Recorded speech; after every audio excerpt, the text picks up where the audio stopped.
لبیک اللہم لبیک لبیک اللہم لبیک۔ اب دیکھنا یہ ہے کہ یہ حج کرنا کیسے ہے، حج مبرور ہوگا کیسے۔ ہم چاہتے ہیں نا کہ حج ہمارا مقبول ہو، مبرور ہو، اللہ اس کو قبول کر لے، تو اس کے لیے بنیادی شرط یہ ہے کہ ہمارا حج سنت رسول کے مطابق ہونا چاہیے۔ قرآن کریم میں اللہ رب العزت من استطاع الیہ سبیلا، حدیث میں بھی یہ الفاظ موجود ہیں۔ استطاعت حج کی کیا ہے؟ یہ کہ بندہ پہلے ملینر ہو جائے پھر حج کو جائے۔ نبی اکرم صلی اللہ علیہ وسلم سے جب یہ پوچھا گیا من استطاع الیہ سبیلا، صحابی کہتے ہیں مس سبیل یا رسول اللہ، اے اللہ کے رسول سبیل کیا ہے؟ تو آپ نے ارشاد فرمایا الزاد والراحلہ، دو چیزیں، اس کے پاس زاد راہ ہو، راستے کا سفر اس کے پاس ہو، مہینہ لگے، 15 دن لگے، 2 مہینے لگے، 2-3 مہینے لگا کرتے ہیں نا 4 بحری جہازوں کے زمانے میں، زاد راہ ہو اور اتنے وقت کا اس کے گھر والوں کے لیے خرچہ بھی ہو اور سواری ہو، بس۔ الزاد والراحلہ، راحلہ سواری اور زاد مشہور ہے زاد راہ۔ کوئی کروڑ پتی آدمی نہیں ہونا چاہیے حج سے پہلے، صرف یہ ہے گزارے کے لیے گھر والوں کے پاس بھی ہے، گزارے کے لیے اس کے پاس بھی ہے، تو پہلی شرط یہ ہے کہ اس کے پاس زاد اور راحلہ ہو۔ اگر عورت ہے تو اس کے لیے استطاعت یہ بھی ہے کہ اس کے ساتھ محرم ہو۔ محرم، جب تک عورت کے ساتھ اس کے محرم کے اخراجات نہیں ہوں گے اس پہ حج فرض نہیں ہوتا۔ کر لے تو الگ بات ہے، اور کرتی آ رہی ہیں عورتیں۔ علماء نے کہا کہ اگر کسی کے پاس محرم، دنیا میں عورت اکیلی رہ گئی، محرم ہے ہی نہیں، وہ حج کر لے، لیکن حجۃ الاسلام صرف فریضہ۔ ہمارے یہاں تو ہر 2-4 مہینے کے بعد بیگ اٹھایا اور مکے جا رہے ہیں اور جا رہی ہوں، محرم بھی کوئی نہیں، باغیں چلی آ رہی ہیں عمرے کے لیے، عمرے کے لیے فرض حج ایک مرتبہ ادا کر لے اور بس۔ یہ علماء کی ایک جماعت نے کہا، جبکہ اس پر بھی اتفاق نہیں ہے۔ بعد نے کہا کہ نہیں، جب تک اس پہ حج فرض نہیں ہوتا رہنے دیں، پیسہ خرچ کرے ادھر ادھر، حج اس کے ساتھ محرم کا خرچہ ہوگا تب جا کے اس کا حج ہوگا۔ راستہ پرامن ہو، تیسری چیز، زاد اور راحلہ، عورت کے ساتھ محرم، دونوں کے لیے پرامن راستہ۔ آج راستے پرامن ہے یا نہیں؟ جہاز میں بیٹھے اپنے ملک سے پرامن ہے، پورے خلیج سے بسیں آتی ہیں، راستے پرامن ہیں۔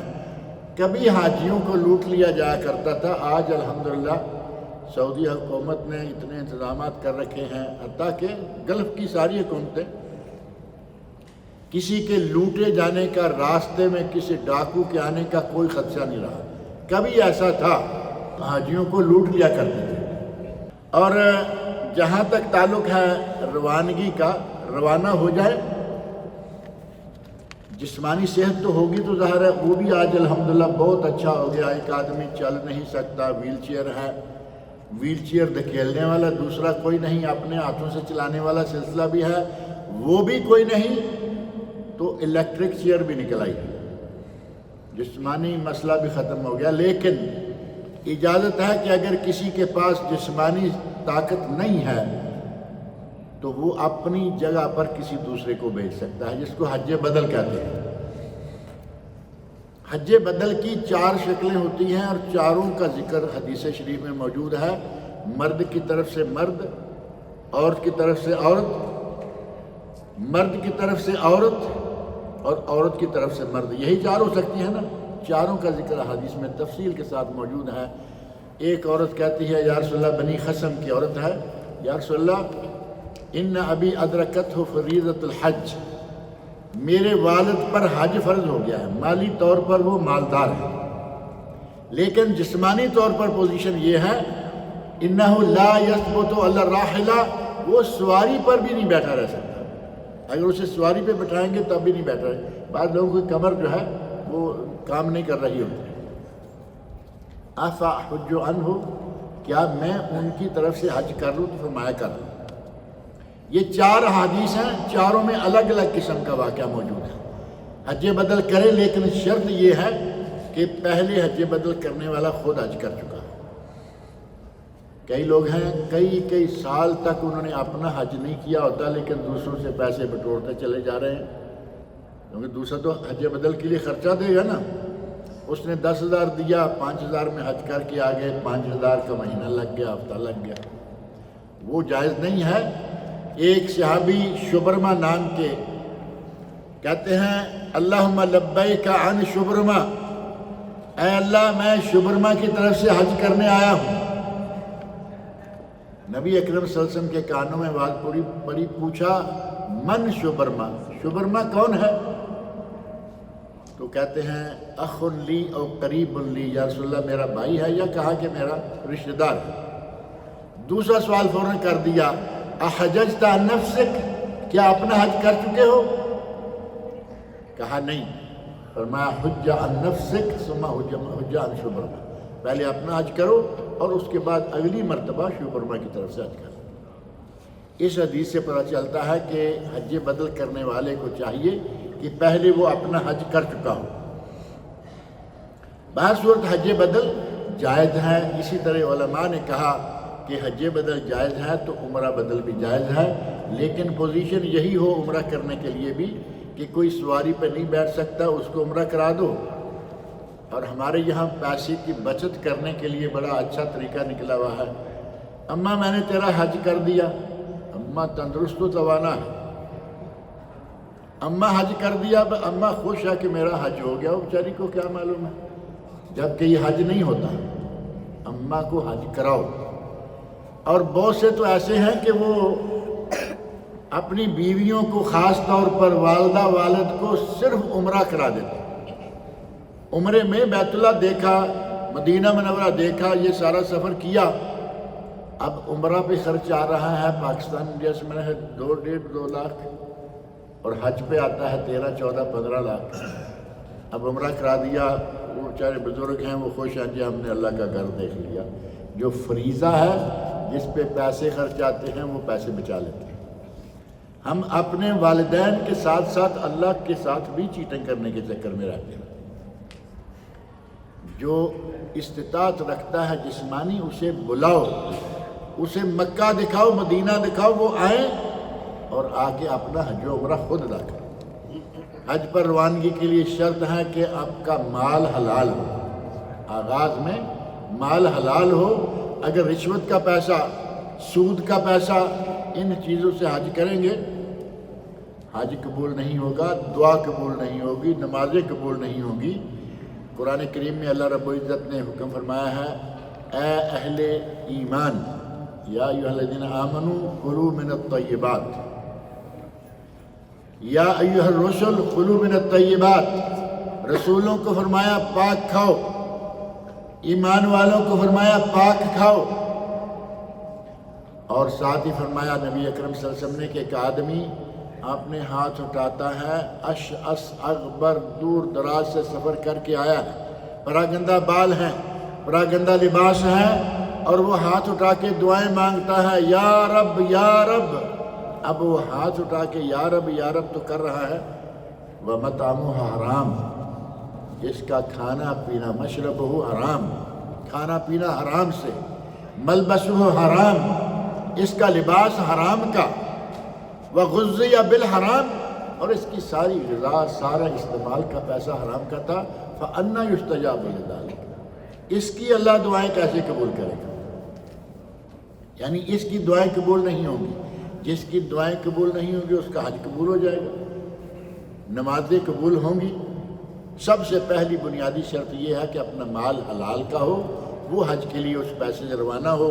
سود ہے، رشوت ہے، یہ ہے، وہ ہے، ان پیسوں سے حج نہیں ہوتا۔ سفر کے دوران، سفر شروع کرنے سے پہلے اللہ رب العزت کا تقوی اختیار کریں۔ کوئی کسی کا لینا دینا ہے یا لکھ کے دے دیں یا کلیئر کر کے جائیں، مال حلال سے حج کریں، اور ساتھ ہی راستے میں جاتے ہوئے کوشش کریں کہ لڑائی جھگڑا نہ ہو اور نمازیں قصر پڑھیں۔ ہمارا جھگڑا دوسرا یہ شروع ہو جاتا ہے، 2 4 6 10 کہہ رہے ہیں کہ ہم قصر کریں گے، دوسرے 2 4 6 10 کہتے ہیں نہیں جی ایئر کنڈیشن بس ہے، آرام دہ سفر ہے، ہم قصر کیوں کریں گے؟ جبکہ نبی اکرم صلی اللہ علیہ وسلم کی طرف سے قصر کرنے کی اجازت ہے، موجود ہے یہ بات کہ آدمی قصر کر سکتا ہے سفر میں، سفر لمبا ہے چاہے کتنا بھی با آرام کیوں نہ ہو سکے تو جمعرات کو سفر کا آغاز کریں صبح کے وقت، نہیں تو جب چاہیں کریں، سارے دن اللہ کے، سارے اوقات اللہ کے ہیں۔ اور جب سفر پر روانہ ہوں تو ظاہر ہے کہ سفر کی دعائیں ہیں، یہ چیزیں تو آج کل آپ کی کتابوں میں موجود ہیں، چھوٹی چھوٹی عام کتابوں میں، گاڑی میں جب بھی بیٹھیں وہ دعائیں مانگ کے بیٹھیں، اللہ رب العزت کی حفاظت میں آدمی آ جاتا ہے۔ سفر کریں، اپنی اپنی میقات پر پہنچیں، میقات جو ہیں وہ نبی اکرم صلی اللہ علیہ وسلم نے مقرر فرمائے ہیں، ان مواقیت پہ جا کے اپنا احرام کا سلسلہ شروع کریں۔ مدینہ منورہ کی میقات ہے ذوالحلیفہ، آج کل مدینہ منورہ کے اندر آ چکی ہے، اور نجد کا کرن المنازل جسے سیل کبیر کہا جاتا ہے، ہمارے راستے میں وہ سیل کبیر آئے گا، اور شام کے لیے جحفہ، اور یمن کے لیے یلملم، اور ذات عرق ہے عراق والوں کے لیے۔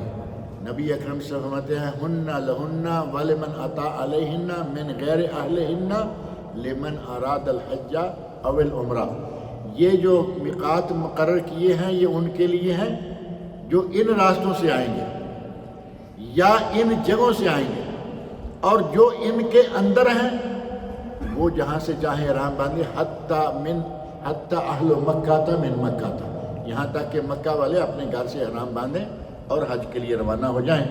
یہ 5 میقات ہیں جو نبی اکرم صلی اللہ علیہ وسلم نے مقرر فرمائے ہیں، اور ہمارے راستے میں خاص طور پر جو آئے گا وہ سیل کبیر ہے جو بڑا مشہور ہے، اور احرام کی نیت جو ہے وہ اس طرح کریں گے، اللہم لبیک عمرہ۔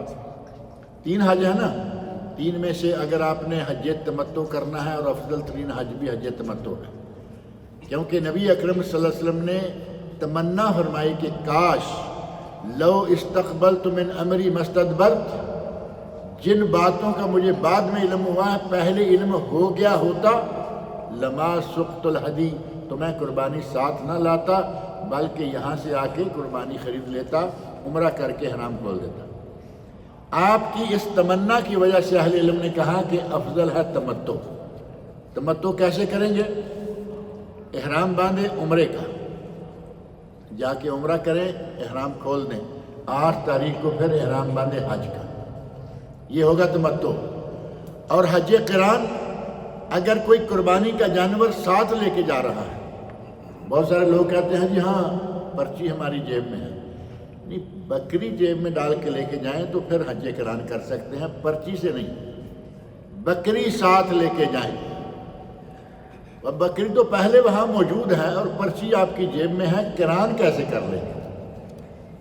اگر کسی نے بکری اپنے ساتھ لی ہے، طائف کے جدہ کے لوگ گاڑیوں میں ڈال کے اپنی بکریاں لے کے جاتے ہیں، پہلے بڑی بڑی دور سے لوگ لایا کرتے تھے، نبی اکرم صلی اللہ علیہ وسلم کے لیے حضرت علی رضی اللہ عنہ یمن سے اونٹ لائے تھے، آپ نے 100 اونٹ ذبح کیے تھے حجۃ الوداع کے موقع پر، تو حضرت علی رضی اللہ عنہ یمن سے لائے، دور دراز سے سواریوں میں لوگ لایا کرتے تھے، پیدل چلا کے لایا کرتے تھے۔ اگر کسی نے حج قران کرنا ہے تو بکری ساتھ لے کے جائے، اور وہ اپنی میقات سے کہے گا اللہم لبیک حجا و عمرہ، اے اللہ میں حج اور عمرہ دونوں۔ اب یہ احرام نہیں اتارے گا، جا کے طواف کرے، صحیح کرے اور احرام کی حالت میں رہے، 8 تاریخ کو مینا چلا جائے اور احرام کی حالت میں رہے، 10 تاریخ کو چاہے 10 دن لگیں، 15 دن لگے، کم و بیش لگے، اس کو سارا وقت احرام کی حالت میں رہنا ہوگا، یہ ہے قران۔ اور تیسرا ہے حج افراد۔ حج افراد یہ ہے کہ آدمی میقات سے صرف حج کا احرام باندھے، اللہم لبیک حجن، اور اس کے بعد تلبیہ شروع کر دے۔ یہ وہ حج ہے جو تھوڑا ہلکا بھی ہے اور تھوڑا سستا بھی ہے۔ سستا یہ کہ اس پر قربانی نہیں ہے، واجب نہیں، اگر کوئی دے تو ٹھیک ہے، نہ دے تو اس کی مرضی۔ اور ہلکا اس لیے ہے کہ اس پر 1 صحیح ہے، 2 صحیح نہیں۔ قران اور حج افراد دونوں پر ایک صحیح کافی ہے. 2 کرے ثواب بڑھ جائے گا، لیکن کافی ہے ایک صحیح. کسی نے جاتے ہی طواف کے ساتھ صحیح کر لی، اس کو 10 تاریخ کو دوبارہ صحیح کرنے کی ضرورت نہیں ہے. طواف کرے اور فارغ. اور وہ بہت رش کا دن ہوتا ہے. اس دن اگر کسی کو اتنی گنجائش مل جائے کہ طواف کیا فارغ ہو گیا، یقینی بات ہے کہ کافی ساری اس کو رعایت مل جائے گی. اس پر دونوں پر. لیکن تمتع والا حج بڑا، خرچہ بھی تھوڑا زیادہ، قربانی فرض. قران پر بھی قربانی فرض، لیکن تمتع والے کو صحیح بھی دونوں ہی کرنی ہوگی. جاتے ہی عمرے کی صحیح، احرام کھول دیا، اور 10 تاریخ کو یا جب بھی کرے گا اس وقت طواف کے ساتھ صحیح دوبارہ کرنی ہوگی. اس میں تھوڑی سی مشقت زیادہ ہوتی ہے، لیکن یہ بہت ہی اجر و ثواب والے ہیں. یہ نیت کر لے. اور احرام باندھنے کا طریقہ جو ہے وہ تو معروف ہے نا. غسل کریں، افضل نہ کریں تو صرف وضو کر لے. پاک ہونے کی حالت میں وضو کر کے احرام باندھ سکتے ہیں. کسی کی طبیعت نہانے کو نہیں مان رہی، کوئی بات نہیں. مردوں کے لیے 2 چادریں. جوتا کوئی بھی آپ استعمال کر سکتے ہیں جو ٹخنوں تک نہ پہنچے. ہمارے لوگ بڑے پریشان گھوم رہے ہوتے ہیں، پوچھ رہے ہوتے ہیں جی جوتے میں سلائی ہے. حالانکہ وہ پلاسٹک کے جوتے میں سلائی کہاں ہوگی؟ سلائی تو ہوتی نہیں، وہ ڈیزائن ہوتا ہے. جوتے میں سلائی نظر آ رہی ہے. یہ جو پرس ہے اس میں سلائی نظر آ رہی ہے. بھائی صرف آپ کے شلوار قمیض پائجامہ اور بنیان یہ کپڑے ہیں جو سلائی والے ہیں، یہ نہیں ہونے چاہیے. آپ کا بیلٹ سلائی والا ہو کوئی بات نہیں، پرس سلائی والا ہو کوئی بات نہیں، جوتا سلائی والا ہو کوئی بات نہیں. اور جوتا چاہے کس قسم کا بھی کیوں نہ ہو، ٹخنوں سے نیچے ہے تو کوئی بات نہیں. بند ہے، چپل ہے. حج عمرہ کے لیے چپلیں تو بڑی اسپیشل ہو گئی، خاص ہو گئی ہیں. حالانکہ وہ کوئی ضروری نہیں ہے کہ وہ چپل ہو. البتہ یہ ضرور ہے کہ سستی ہوتی ہے، کہیں اتاری نکل گئے پھر نہیں لے لی.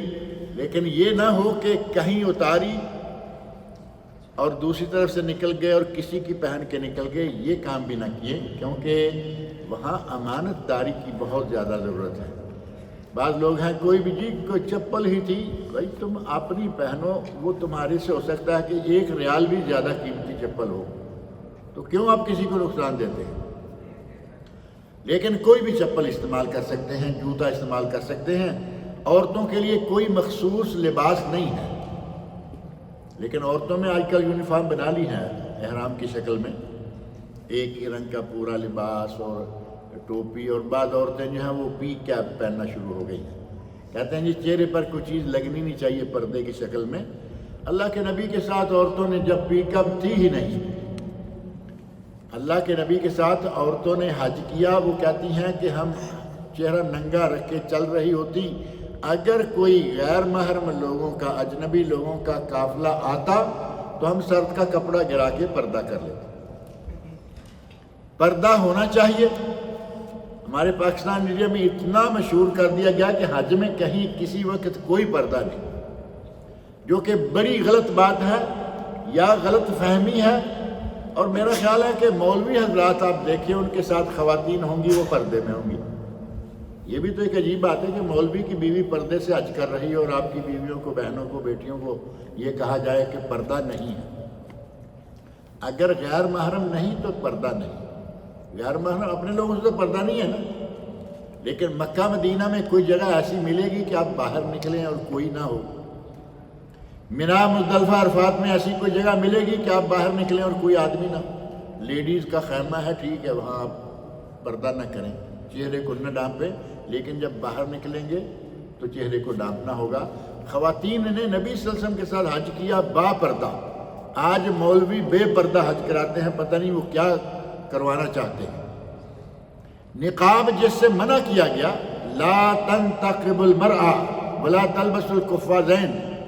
عورت نہ تو یہ نقاب باندھے جو اس طرح عربوں میں ایک نوز پیس ہے، ایسے ہے پیچھے باندھا ہوا ہوتا ہے، یہ ہے نقاب، وہ نہ باندھے. ولا تلبس القفازین، اور نہ ہی وہ دستانے پہنے. عورت جرابیں پہن سکتی ہے، مرد جرابیں نہیں پہن سکتا. اسے ننگے پاؤں سے